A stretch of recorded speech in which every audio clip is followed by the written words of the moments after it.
Élection en 2023. Comment organiser la base?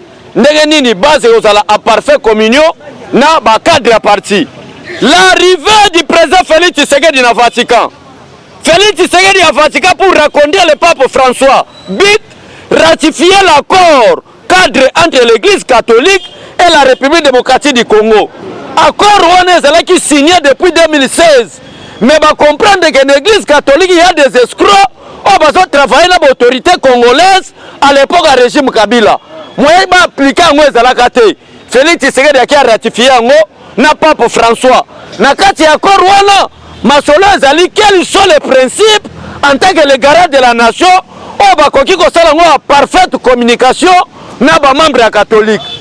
Rôle de l'église catholique ko sala nini ezala sur le plan politique. Ezali ko so micro te aucun ko sa ba journaliste que balkanisation ezali. En attendant représentant les Nations Unies na kati ya Congo azoloba ke tomoni ke na Congo balkanisation esili. IDPS viva! Erio za musali na nzambe okokosa nzamba ko memo lifelo. Pour Félix Tshisekedi babundisaka ete. Le président Félix Tshisekedi a précisé au pape François que il sera son invité en 2021. Wana a commis déjà si tout va bien le président de l'Union africaine. Et Vatican peut bandimir moi le Félix que neti ya ma bénédiction 2021 on a Congo Kinshasa et ça le maka na régime Félix Tshisekedi. Mais ce qui est très important par rapport à langage ya pape François ezali maloba pape François. IDPS viva! Tango toko loba ke Félix a uta lola eza sola uta lola. Nabando kibako sakola que Félix Tshisekedi aza mwana nzambe. Zongande papa mona trois visions pour na Félix Tshisekedi. Bomba. Est-ce que batangi comme Kamere? Batangi comme Martin Fayulu? Ba moni vision pour la Kabila? Ba moni vision pour la Félix Tshisekedi lo?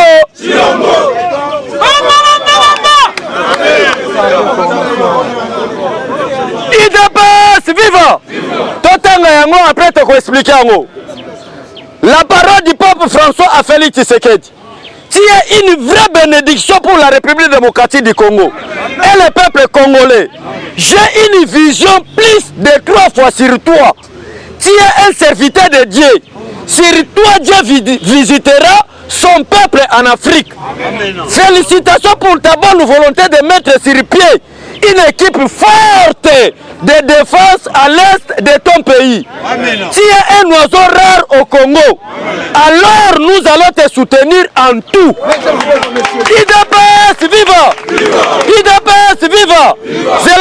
Car c'est pour la première fois que le Congo a un président qui pense à son peuple plus que tout. C'est pas facile de maîtriser un pays qui sort d'une destruction mentale et physique de populations comme vous. Vous êtes en train de le faire. Vous êtes une sagesse du Père et je suis très content de vous et de votre manière de faire des choses. Que la paix durable règne au pays. Dirige selon l'esprit de l'Éternel. L'Église sera avec toi car tu es un aigle de notre Père, le Dieu Tout-Puissant. Bomba. Mes pieds sont en route vers ton pays pour une bénédiction selon les prophéties. IDPS viva! Koya Pape malgré l'invitation de son excellent Félix Tshisekedi, mais c'est par rapport à une prophétie. Bomba. Sikoyo yo fana no solo babo comme batumusus. Na mataka wa. Na lobi que le mandat du président Félix Tshisekedi est exceptionnel. Yamoko Pape François a confirmé que c'est un mandat exceptionnel. Moutou a eu un mandat exceptionnel. Azelaka 10 ans. Azelati mission Koko Kapra pour pouvoir salinine. Boete, yango le mandat ça combien? Et ça a 30 ans na Yamoko Félix. C'est-à-dire le président Félix Tshisekedi a un mandat de 10 ans renouvelé combien de fois?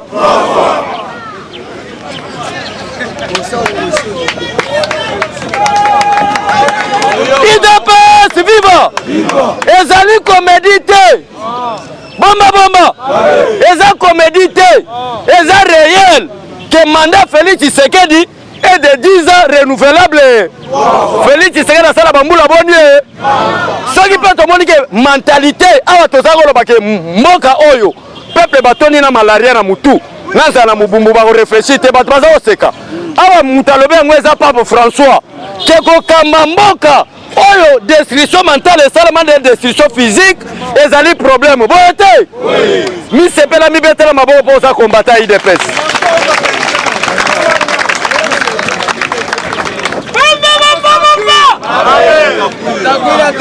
IDPS viva. Ezala batu mususu. Bakombo na bango na 2011. Bazalaki kobenga ye na poste non na ye Rwakanisisize. IDPS viva. Poste non na ye zalaki Rwakanisisize. Du fait qu'il est devenu candidat à l'élection présidentielle à quel tribunal de grande instance à Gombe en 2011. Comment on a maintenant changé en Rwakaningi Ninkingi. IDPS viva. Est-ce que comment ça combat va Congolais? Toujours défendre cause ezali juste. Boyete. Au sakani na Félix Tshisekedi okutani na base. Boyete. Félix Tshisekedi a quoi attaquer jamais Vital Kamerhe. Félix Tshisekedi a quoi attaquer jamais Martin Fayulu. Mais biso la ba Kamerhe na ba fa to sa ba collègue politique. Boyete.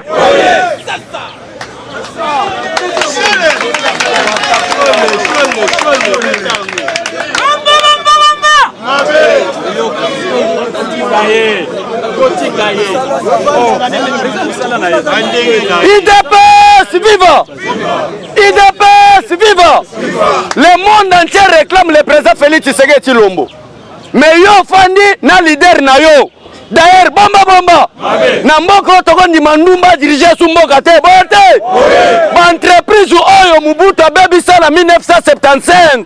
Tango asali zarisation ezalaki pote ba au cadre ya mboka basaki bempidik. Na kosi e bongo yo kindumba otikila luto ko diriger ba Congolais. IDPS viva. Ne toza maboko pembe.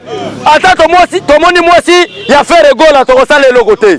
Tomoni mwasi ya fali pupa tokosala eloko te. Mais za batu mususu aza politicien. Soko monika mwasi ajibe mpiana aboto la kata sali nini?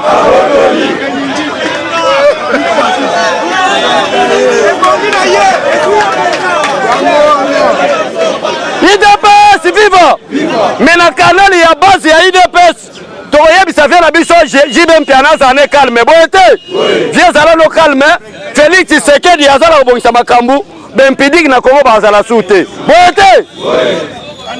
Félix Tshisekedi c'est un oiseau rare. Mutalobe ngo pape. O sagana Félix Tshisekedi okomona biso to répondre yo. Boyete. Après Vatican Félix Tshisekedi azosala na retour ya rapide awa. Yo mutoza kolela ba service. Ba service yango déjà ezali créé.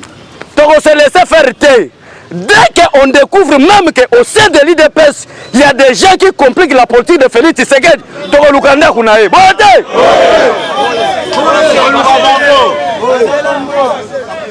Loba que tu comprends non nous te soit tout ça ba ignorant.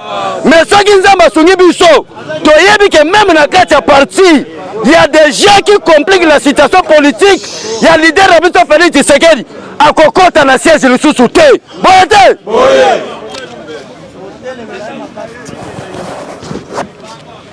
To bimi so libanda. Pe kokota li sous-souté. So bomoni na ko lo babongo parce que to yeki déjà lito egangi. Boyete. Yango to pesa un avertissement que ti bas lundi ba mercredi to moni que to confirmer za bongo to kotanga kombo te to sali nini. Allez to bengana te to sali nini. C'est notre parti à nous. Je suis à Béchole, j'ai défendu ce parti pour l'intérêt du peuple congolais et non pour l'intérêt de ma famille à moi. Voyez.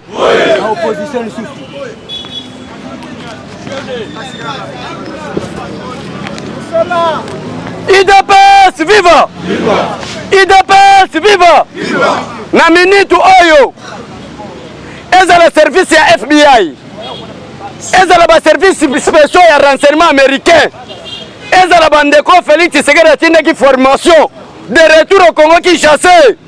Première ceinture comme ba Congolais d'origine. Ba Rwandais zako banga ba komi na deuxième ceinture. Mais na yebi beke tito koleka le 24 pe na deuxième ceinture pe troisième ceinture ba konyo soliba. Yango zoma mikolo Félix Tshisekedi azoloba asala suba jeté. Parce que nous sommes déjà protégés. Et si quelqu'un ngonge beta, qui vivra? Ngonga kage beta. Nebo yeba qui est Félix. Tozoba gaz ya marron.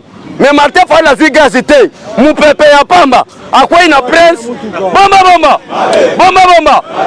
Est-ce que Félix a sala marche bimana balabala kenga yeyo? Bisonde tozako lukaye. Mais viens m'a dit que na marché de la liberté. Alors moi a fongoli nenge Félix a sala fongola likora mutuka na ye. Abimi na Martin Fayulu bonga na sangonga ya boya tokende.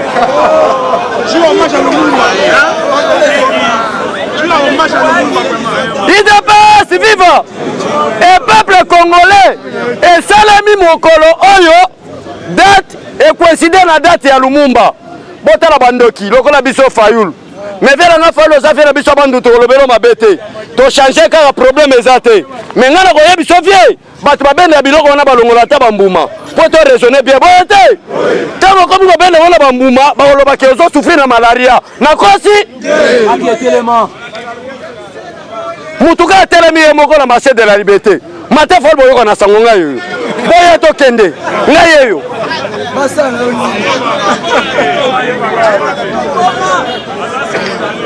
IDPS viva! IDPS viva!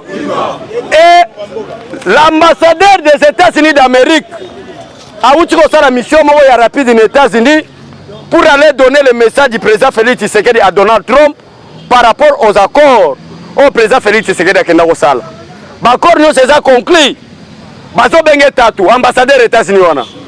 Batalamuka balobi que c'était Muluba congolais. IDPS viva! Bonjour na soka Monica Martin Fayulu boy. Alobi que vous êtes un escroc politique. Ba plein boy sengelo mona ngoka na IDPS. Et IDPS ezanaki sikaka moko. Sala musala na yo ndenge esengeli. Soki IDPS ba comprendre que za muibi. En tout cas pour nos carrières be bagate salinini. IDPS alokota bato na mabele. Les lois sala bango pe ba dignitaire. Boyete. Bato base belé. IDPS viva. Ambassadeur wana ye contrat ça déjà conclu. Il y a maintenant la présence plusieurs militaires angolais na tout autour. Il y a bato baso soutenir le président Félix Tshisekedi. La protection du président Félix maintenant est réelle. Devient une réalité. Nde yango so mona batalamuka. Na ba caméra auto kotanga kombo to kotanga kombo ba caméra pambate parce que ba bêtise na yenyoso ebimi na mpoasa ki ayaki kosala musala bino mobo moni ke eto banaki akor kala to za kotanga kombo na ete ayeko mona vraiment que à bientôt Félix Tshisekedi totalise une année ba cop nyoso to za kosala déjà échoué yango na zo mona akeko bimisa la politique bomba la politique ne signifie pas la séduction bonté yo soko séduira ba mibali on séduira Didi Kinwani, on séduira Régime Mpiana, on séduira ceux qui va faire la mission de Yakaru, quoi, ceux qui n'ont. Mais Félix Tshisekedi est un leader qu'on ne peut pas séduire. Bon, le bal on a une ligne, mais on a séduction. Mais on a nos hommes, va comprendre que ma camarade est comme une année na souka. Alors, caméra, au lieu de mon bébé, il y a des biloko toleka. Au lieu de mon trop. Tantôt, quand on a combat, 30 ngombe na combat Félix Tshisekedi. Pour le peuple congolais, alors que non a béni parce que kufanzala. Tant que ngombe ke kunande yenini. Yawa tobi ke ngongango ekoki. Du fait que le 24 le président de la République a aussi ma fimu na maboko. Onga directeur de cabinet, ozoka fimu to salinini. Onga ministre, ozoka fimu to salinini. Bomba. Viens na biso caméra légista peut-être yo zo comprendre té. Abanda ko sala ba réunion parallèle. Ba conseiller INC na bato bazabata INC bazaka na bina président de la République azo sala ba réunion ya butu pour injurier le président de la République. Alors on lui a compris que dénigrer ba conseil IDPS mutonyo sazala obédience ya parti politique IDPS a comme le corps ennemi à Vital Kamerhe. On a compris que comme on a o bazako benge na Kinyarwanda. Bomba bomba. Bomba bomba. Est-ce que biso batoyembela kamere nzembo? Ezaki peuple congolais. Bazako yemba boy. Biso nyonso tolela ya chichi. Biso nyonso tolela ya chichi. Kabila zonga na Rwanda. Kamere zonga Burundi. Kimuta melija Malangwe. Biso nyonso tolela ya chichi. Biso nyonso tolela ya chichi. Kabila zonga na Rwanda. Kamere zonga Burundi. Kimuta melija Malangwe. Mama mama. Est-ce que biso batoyamba kango? Ezalaki peuple congolais.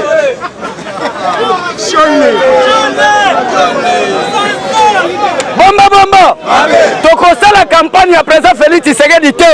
Félix Tshisekedi a déjà reçu une mission de 30 ans pour éradiquer la classe politique congolaise. Mais tokosa la campagne, comment lui donner la majorité parlementaire en 2023? Voyez-vous? Oui. Bomba bomba bomba.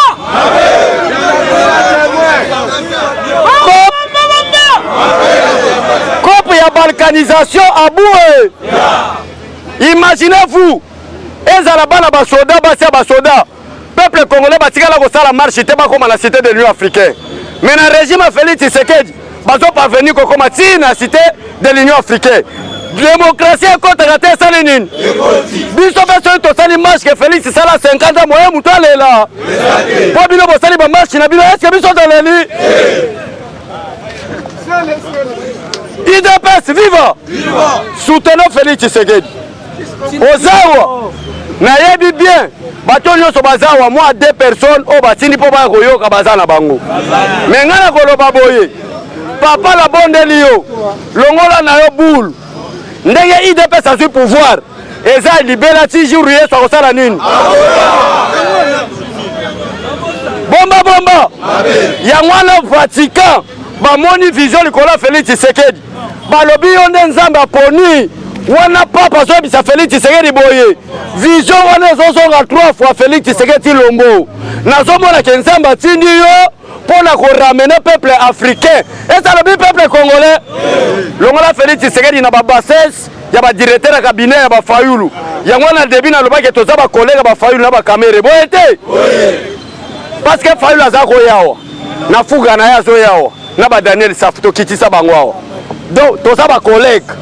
Mais biso nyonso leader na biso na ba Kamere, na ba Fayulu, na ba Dof Muzitu, na ba Kabila, comme on est Félix Tshisekedi lo. Wana leader na biso nyo. Yango na sakani na fati, base na balabale. Yeba bien fini Félix Tshisekedi aza mal éduqué finga raté. Boyete. Mais derrière Félix Tshisekedi aza na bato pe baza ba mal éduqué. O lobi biso ba to sali nini? O fingi biso ba to sali nini? O sali ba bêtise biso ba to sali. Boyete.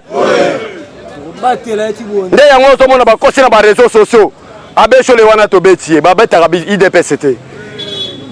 Soko sali analyse ya bien na IDPS muto babanda kobeta olandi bien ba histoire ya IDPS babanda soit kelia mo Kabila sali musala te.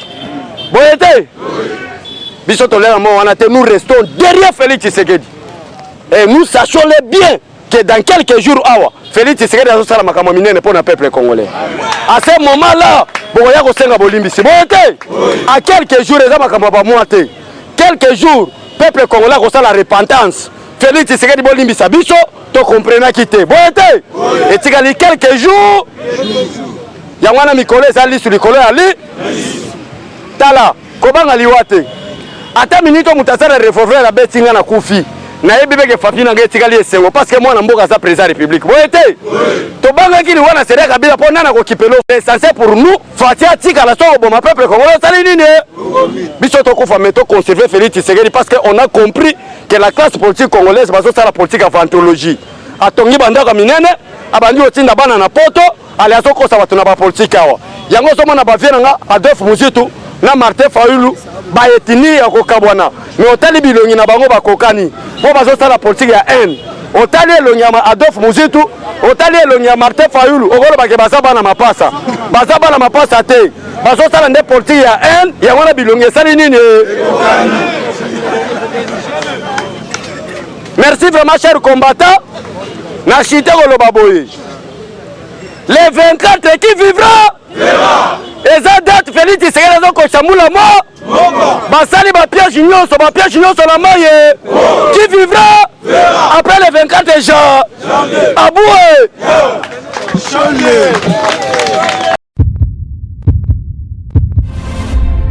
Faire parler de vous.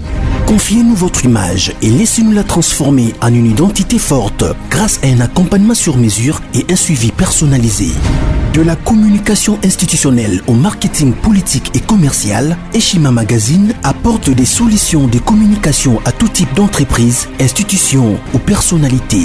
Notre parfaite connaissance des outils de l'information et de la communication, mais aussi notre expertise, sont des atouts pour vous conseiller en proposant des solutions efficaces afin de rendre votre communication adaptée, maîtrisée, attractive et persuasive.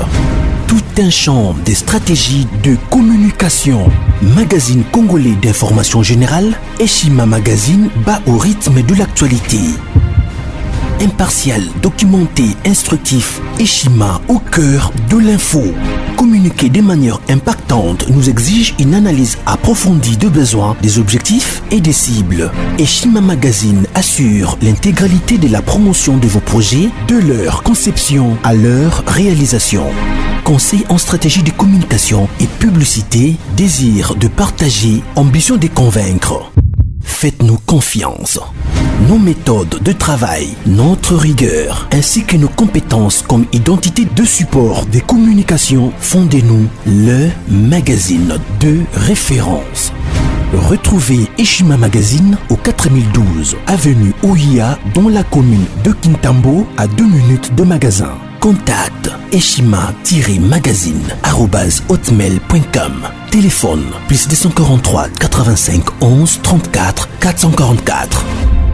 Eshima Magazine, un nouveau standard d'information.